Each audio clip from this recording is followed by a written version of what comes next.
There are three mistakes that nearly every man over 50 makes during self-pleasure that are systematically training his body to respond poorly, weakening his capacity for firmness, and programming his vascular system to underperform. These aren't obvious errors. They're subtle patterns that feel completely natural in the moment, but create cumulative damage to your erectile function over months and years. The troubling part is that most men have no idea they're doing anything wrong, and by the time they notice the effects, significant conditioning has already occurred. Hello, everyone. I'm Doctor, and today we're going to discuss something that almost no one talks about openly, but that affects millions of men. We're exploring the specific mistakes men make during solo intimate activity that directly contribute to difficulties with firmness, reduced quality of response, and progressive decline in function. This isn't about moral judgments or outdated ideas. This is pure physiology and behavioral conditioning. And understanding these errors is essential for maintaining optimal function throughout your later decades. The first major mistake that men over 50 make is what I call rush pattern conditioning. And this is far more damaging than most people realize. Rush pattern conditioning occurs when you consistently move through self-pleasure as quickly as possible from initial arousal to completion without taking time for the full arousal cycle your body is designed to experience. This creates a learned pattern where your body becomes conditioned to respond to minimal stimulation and reach completion rapidly. Now, you might be thinking that quick response sounds like a good thing, but it's actually problematic for several reasons. When you consistently rush through the arousal process, you're training your nervous system to associate intimate arousal with immediate completion. This pattern doesn't stay confined to solo activity.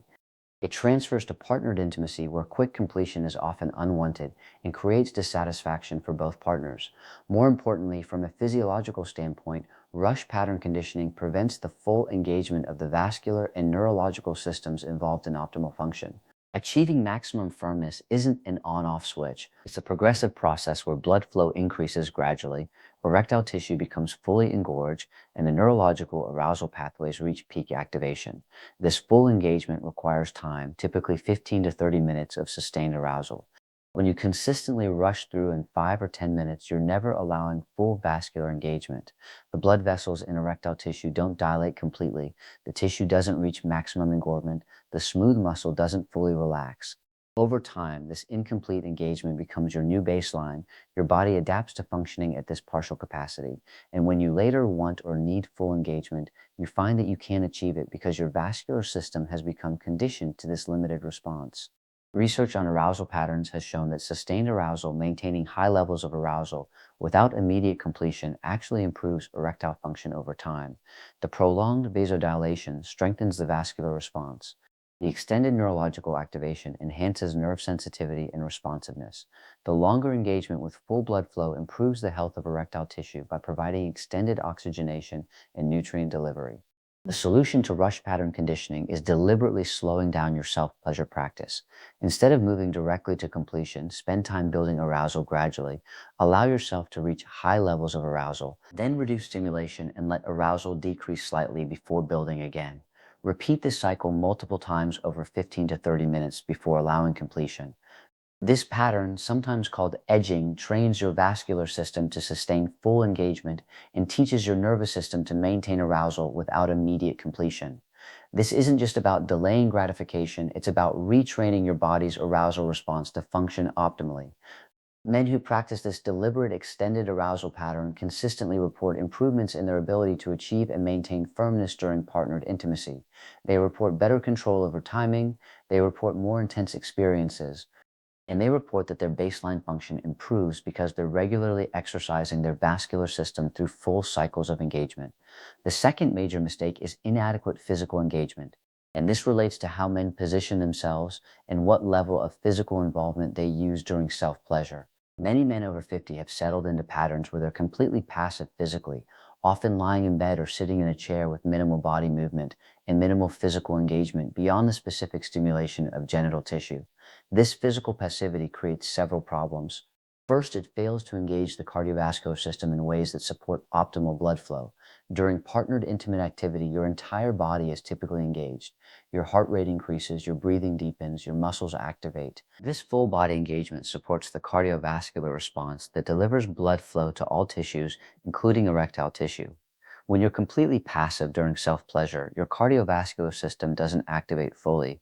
Your heart rate might increase slightly, but nothing like what occurs during more physically engaged activity. This means blood flow doesn't increase throughout your body to the same degree, and the blood flow to erectile tissue is less than optimal. Second, physical passivity fails to engage the pelvic floor muscles that play crucial roles in erectile function. The pelvic floor includes the pubic oxygus muscle and other muscles that support blood flow to the penis, contribute to firmness, and are involved in the rhythmic contractions of completion. When these muscles are strong and well conditioned, they enhance function. When they're weak or poorly conditioned, function suffers. Passive self-pleasure patterns don't engage these pelvic floor muscles meaningfully. You're not providing the resistance and activation that would strengthen them over time. This contributes to weakening of these crucial muscles, which manifests as reduced firmness quality, difficulty maintaining firmness, and weaker sensations during intimate activity. Third, physical passivity during self-pleasure creates a mismatch with the physical engagement required during partnered intimacy. If you've trained your body to respond while completely passive, but partnered intimacy requires active physical engagement, you're creating a disconnect between what your body is conditioned to do and what you need it to do in real intimate situations. The solution is incorporating more physical engagement into self-pleasure practice. Instead of lying completely still, try positions that require more muscle engagement. Standing positions engage your legs and core. Positions that involve some movement of your hips engage your pelvic floor and gluteal muscles.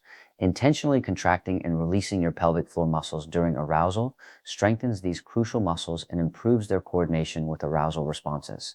You can also incorporate cardiovascular activation by doing some light physical activity before self-pleasure to elevate your heart rate, or by incorporating movement during the practice itself.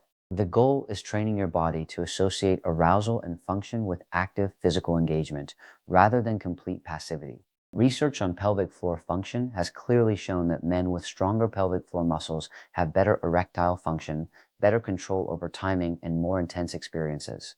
Pelvic floor exercises, often called Keela exercises for men, significantly improve function when practiced consistently. Incorporating pelvic floor engagement into self-pleasure provides both the strengthening benefits and the functional integration of training these muscles in the context where you actually need them to perform. The third major mistake, and this is perhaps the most insidious because it seems completely harmless, is excessive reliance on intense stimulation. As men age and notice that arousal and firmness don't come as easily as they once did, there's a natural tendency to increase stimulation intensity to compensate. This might mean using a firmer grip, faster movements, or more intense techniques to achieve and maintain arousal. The problem is that this creates a progressive desensitization cycle. When you consistently use high-intensity stimulation, you're raising the threshold of what's required for arousal. Your nervous system adapts to this intensity level and begins requiring it for response. Moderate or light stimulation, which should be sufficient for arousal, becomes inadequate because your nervous system has been recalibrated to respond only to intense stimulation. This desensitization has serious implications for partnered intimacy. The stimulation available during partnered activity is typically less intense than what can be created during solo activity with a firm grip and rapid movement. If your nervous system has been conditioned to require intense stimulation for response, the relatively gentler stimulation of partnered activity may be insufficient to maintain arousal and firmness. This is a common but rarely discussed mechanism behind difficulties that many men experience, where they can achieve firmness during solo activity but struggle during partnered intimacy. It's not primarily a psychological issue, though psychological factors certainly play a role. It's a conditioning issue where the nervous system has been trained to respond to a level and type of stimulation that's different from what's available during partnered activity. The desensitization also contributes to reduced sensitivity during intimate activity. When nerve endings are consistently exposed to intense stimulation, they become less responsive. This means you feel less sensation from moderate stimulation, which reduces pleasure and can make it more difficult to maintain arousal through the kinds of stimulation that occur during partnered intimacy. There's also a biomechanical concern with consistently using very firm grip or intense friction. This can cause microtrauma to penile tissue over time. While the tissue heals, repeated microtrauma can lead to changes in tissue structure, including slight scarring and reduced elasticity. These structural changes can affect the quality of firmness and the mechanical properties of erectile tissue. The solution is consciously reducing stimulation intensity during self-pleasure. This requires patience and retraining, as your initial response to lighter stimulation will be reduced arousal. This is expected. Your nervous system needs time to recalibrate to more moderate stimulation levels. Start by using a lighter touch and slower movements than you're accustomed to. If you typically use a very firm grip, consciously lighten your grip significantly. If you typically use rapid movements, slow down considerably. Initially, this will feel like insufficient stimulation. Arousal will build more slowly and might not reach the intensity you're used to. Persist with this lighter stimulation. Allow more time for arousal to build gradually. You may need 20 to 30 minutes or more initially, compared to the quicker response you get with intense stimulation. Over the course of several weeks of consistent practice with lighter stimulation, your nervous system will recalibrate. You'll find that you can achieve arousal and completion with much more moderate stimulation intensity. This recalibration has profound benefits for partnered intimacy. When your nervous system is responsive to light and moderate stimulation, the stimulation available during partnered activity becomes adequate to maintain arousal and firmness. Sensitivity increases, making intimate experiences more pleasurable. Function during partnered intimacy typically improves significantly once this recalibration has occurred. There's also a timing consideration related to all three of these mistakes. Many men over 50 have fallen into patterns of very infrequent self-pleasure, sometimes going weeks or even months between instances. This infrequency is actually problematic for maintaining function because erectile tissue needs regular blood flow for optimal health. The old adage, use it or lose it, has real physiological basis when it comes to erectile function. Erectile tissue requires regular oxygenation and nutrient delivery that comes from regular engorgement with blood. When erectile tissue goes for extended periods without this blood flow, it can undergo structural changes, including reduced elasticity and increased collagen deposition that makes it less capable of achieving full firmness. Regular arousal and firmness, whether through partnered activity or self-pleasure, maintains erectile tissue health. Research has shown that men who have more frequent intimate activity, whether partnered or solo, maintain better erectile function as they age compared to men with very infrequent activity. The optimal frequency appears to be 2 to 3 times per week minimum for maintaining tissue health. This doesn't mean you need to reach completion each time. Even regular arousal and partial firmness without completion provides the blood flow benefits that maintain tissue health. Combining optimal frequency with the corrections for the three major mistakes creates a comprehensive approach to maintaining and even improving function through self-pleasure practice. Have regular sessions at least 2 to 3 times per week. Make these sessions extended 15 to 30 minutes or longer with focus on building and maintaining arousal rather than rushing to completion. Incorporate physical engagement and pelvic floor activation. Use light to moderate stimulation intensity rather than intense stimulation. This approach transforms self-pleasure from a potential contributor to declining function into a therapeutic practice that actively maintains and improves your capabilities. You're training your vascular system through regular full engagement. You're strengthening pelvic floor muscles. You're maintaining sensitivity to appropriate levels of stimulation. You're conditioning your body to sustain arousal and function optimally. It's worth addressing the psychological aspects as well, though we're focusing primarily on the physiological. The way you approach self-pleasure mentally affects your experience in the physical responses. Approaching it with presence and awareness rather than as a rushed mechanical release enhances both the immediate experience and the conditioning effects. Mindfulness practices during self-pleasure, where you focus attention on physical sensations and stay present with the experience rather than distracting yourself with external stimuli, enhance neurological integration and can improve the mind-body connection involved in arousal and function. Many men use external stimuli like videos or images during self-pleasure, and while this isn't inherently problematic, there can be issues if this becomes the only way you can achieve arousal.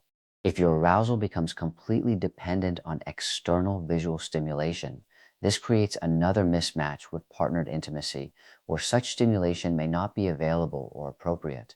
Balancing practice between sessions with and without external stimuli maintains your ability to achieve arousal through physical sensation and imagination, which are the primary sources of arousal during partnered activity. Let's discuss what men can expect when they correct these three major mistakes. The timeline for noticing improvements varies, but most men see changes within 2 to 4 weeks of consistent practice using the corrected approach.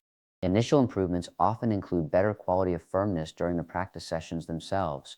As you extend the duration and allow full vascular engagement, you'll notice achieving fuller, more robust firmness than you may have experienced with rushed sessions. Within 4 to 6 weeks, most men notice improvements in their baseline function. Morning firmness often increases in frequency and quality. Spontaneous arousal may increase. The ease of achieving arousal improves by 8 to 12 weeks of consistent corrective practice. Improvements in partnered intimacy typically become apparent. Better firmness quality, improved ability to maintain firmness, better control over timing, and enhanced sensitivity are commonly reported. The key is consistency and patience.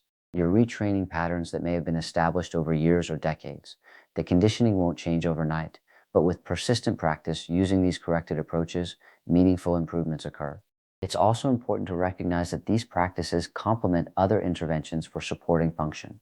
Correcting self-pleasure mistakes works synergistically with nutritional strategies, appropriate supplementation if needed, regular physical activity, and stress management to create comprehensive support for optimal function. Thanks for watching today. If you found this valuable, please subscribe for more evidence-based strategies for maintaining health and function. Until next time, this is Doctor, reminding you that how you practice in private directly shapes your capabilities in all contexts.